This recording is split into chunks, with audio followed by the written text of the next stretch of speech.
तीन बहनों की लालची भाभी। करिश्मा, रेशमा और मनीषा तीन बहनें हैं। उनका एक भाई भी है, मयंक। मयंक अपनी बहनों को बहुत प्यार करता है, लेकिन मयंक की पत्नी सविता इस मामले में मयंक से बिल्कुल ही अलग है। वो अपनी ननदों का जितना बुरा कर सकती है उतना बुरा करती ही रहती है और अपनी ननदों पर हुक्म भी चलाती है। करिश्मा, करिश्मा, तुमने अभी तक नाश्ता नहीं बनाया? तुम्हारे भैया को ऑफिस जाने में देर हो रही है। हाँ भाभी, बस अभी बनाती हूँ। करिश्मा, तुम ये ढीलापन छोड़ दो। कल को पराये घर जाना है।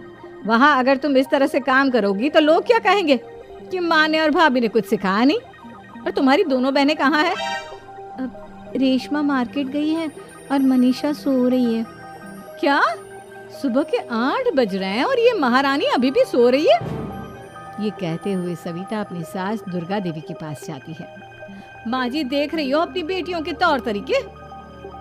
क्या हुआ बहू, सुबह सुबह क्या कर दिया मेरी बेटियों ने?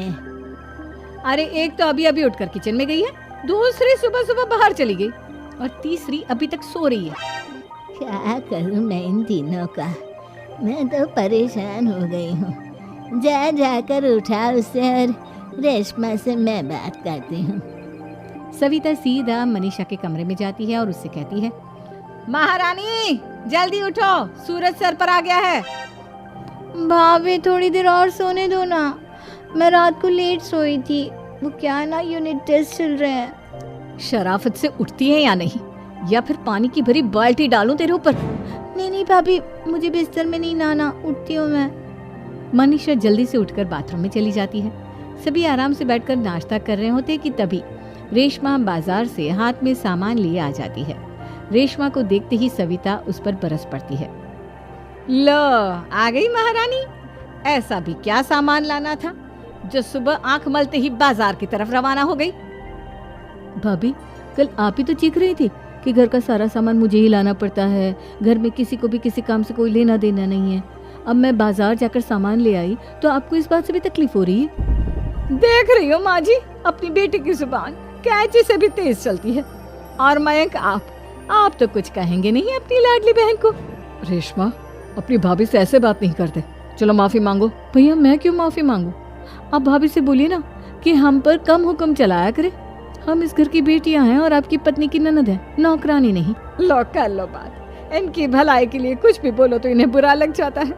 इस घर में यही इज्जत है मेरी। देख लो माँ जी, आपकी बेटी किस लहजे में मुझसे बात कर रही है। सविता वहाँ से चली जाती है। मयंक को बहुत गुस्सा आता है, वो भी वहाँ से चला जाता है। फिर करिश्मा रेशमा को समझाती है। रेशमा, तुम्हें भाभी से माफी मांग लेनी चाहिए थी ना। लेकिन दीदी, मैंने कुछ किया ही नहीं, तो मैं माफी क्यों मांगू? हाँ करिश्मा दीदी, रेशमा दीदी जैसे ही घर में आई भाभी ही उन पर चिल्ला रही थी। हाँ, मैं मानती हूँ कि गलती भाभी की थी। मैं तो इसलिए बोल रही हूँ कि भाभी ने माँ को तो पूरी तरह अपने वश में कर लिया है। वो हमारी बात सुनती ही नहीं। मयंक भैया हमारे लिए हमेशा खड़े रहते हैं, इसलिए उनकी बात का मान तो तुम्हें रखना चाहिए था ना। कोई फायदा नहीं दीदी, कुछ दिनों की बात और है, भाभी उन्हें भी हमारे खिलाफ भड़का देंगी। फिर वो भी माँ की तरह हमारी किसी बात का विश्वास नहीं करेंगे। इसी तरह सविता अपनी तीनों ननदों को किसी न किसी बात पर परेशान करती रहती थी। एक दिन मयंक अपनी तीनों बहनों के लिए गिफ्ट लाया। करिश्मा, ये तुम्हारे लिए हार का सेट। रेशमा, तुम्हारे लिए सुंदर सी ड्रेस। और मनीषा, तुम्हें किताबें पसंद है ना, तुम्हारे लिए किताबें लाया हूँ। थैंक यू भैया। थैंक यू भैया। थैंक यू भैया। करिश्मा, तुम्हारा नेकलेस कितना सुंदर है। ये भैया कहाँ से ले आए होंगे? मैंने भैया को 3 दिन पहले फोन पर ये डिजाइन दिखाया था और आज भैया ये ले आए। सविता तो अपनी ननदों के गिफ्ट्स देखकर जल गई और करिश्मा का नेकलेस तो उसे भी बहुत पसंद आया था। अपनी बहनों के लिए कितना अच्छा नेकलेस लेकर आए हैं, मुझे कभी कोई गिफ्ट नहीं दिया। मैं आज ही ये हार चुरा लूंगी। रात में सविता करिश्मा का हार चुरा लेती है और इसी तरह उसे अपनी ननदों की जो भी चीज अच्छी लगती वो उसे मांगती नहीं, बल्कि रात के अंधेरे में चुरा लेती। इसी तरह दिन बीतते गए और सविता ने मयंक के दिल में भी उसकी बहनों के लिए नफरत पैदा कर दी। एक दिन मयंक ने करिश्मा और रेशमा के लिए रिश्ता देखा और ये बात उसने घर में सबको बताई। माँ, करिश्मा और रेशमा के लिए बहुत अच्छा रिश्ता आया है। वो लोग कल इन्हें देखने आ रहे हैं। आप और सविता मिलकर सारी तैयारी कर लेना। ये सुनकर करिश्मा और रेशमा खुश हो जाती हैं, लेकिन सविता सोचती है, अगर इन दोनों बहनों की शादी हो गई तो घर और बाहर का काम कौन करेगा? मनीषा तो एक नंबर की कामचोर है, उससे तो किसी बात की उम्मीद लगाना ही बेकार है। मुझे इस शादी को रोकना होगा। अगले दिन सभी लड़के वालों के स्वागत की तैयारी करने में लगे होते हैं। तभी मयंक अपनी बहनों से आकर कहता है, तैयार हो गई तुम दोनों? देखो दोनों लड़के बहुत अच्छे हैं, मैं कोई कसर नहीं छोड़ना चाहता, इसलिए तुम उनके सामने अच्छे से बिहेव करना और अपनी भाभी से लड़ने मत लग जाना। करिश्मा, तुम वो नेकलेस पहन लो ना जो मैं तुम्हारे लिए लाया था। भैया मैं बहुत देर से वो नेकलेस ढूंढ रही हूँ, लेकिन मुझे मिल ही नहीं रहा। क्या तुमने नेकलेस खो दिया? तुम्हें पता भी है वो कितना महंगा था? तुम कोई काम ढंग से नहीं कर सकती। मयंक गुस्से में वहां से चला जाता है। थोड़ी देर बाद लड़के वाले भी आ जाते हैं। वो दोनों बहनों को पसंद कर लेते हैं और रिश्ता पक्का हो जाता है। लेकिन सविता के दिमाग में तो कुछ और ही खिचड़ी पक रही थी। वो पंडित जी के पास करिश्मा की कुंडली लेकर जाती है और उन्हें पैसे देकर करिश्मा की कुंडली बदलवा देती है। जब लड़के वालों के पास करिश्मा की कुंडली जाती है तो वो दुर्गा को फोन करते हैं। बहन जी, हमने करिश्मा की कुंडली अपने पंडित जी को दिखाई थी। आपकी बेटी की कुंडली नहीं बल्कि दोषों का पिटारा है। देखिए, मैं और मेरे पति इन सब बातों में बहुत विश्वास करते हैं, इसलिए हम आपकी बेटी से अपने बेटे की शादी नहीं करा सकते। इस तरह करिश्मा का रिश्ता टूट जाता है और सभी घर वालों को बहुत दुख होता है। अब कविता सोचती है, चलो करिश्मा का तो रिश्ता टूट गया, अब रेशमा का भी रिश्ता तोड़ना है। क्या करूं? अब सविता आवाज बदलकर किसी अननोन नंबर से रेशमा के होने वाले ससुराल में फोन करती है। हेलो, मैं कौन हूँ कौन नहीं ये आपके लिए जानना जरूरी नहीं।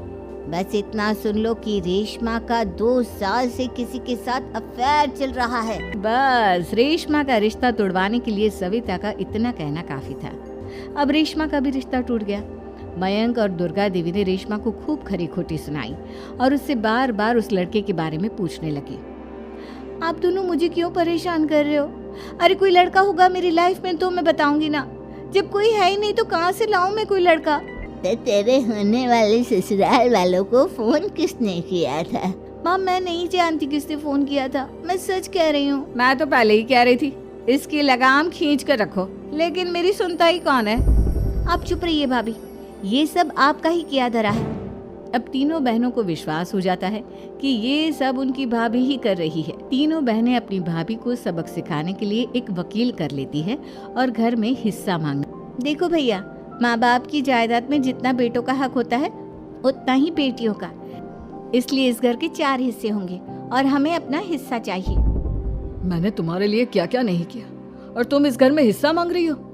भैया, आप और माँ हम बहनों की कोई बात नहीं सुनते हो और भाभी हमारी शादी नहीं होने देगी क्योंकि उन्हें लगता है कि आप हमारी शादी में ज्यादा पैसा लगाओगे और उन्हें हम जैसी फ्री की नौकरानी कहाँ मिलेगी। तो हम भाभी के साथ तो रह नहीं सकते, हम बहनों को अपना हिस्सा चाहिए। अरे तुम्हें शर्म आनी चाहिए अपने भाभी पर ऐसा इल्जाम लगाते हुए।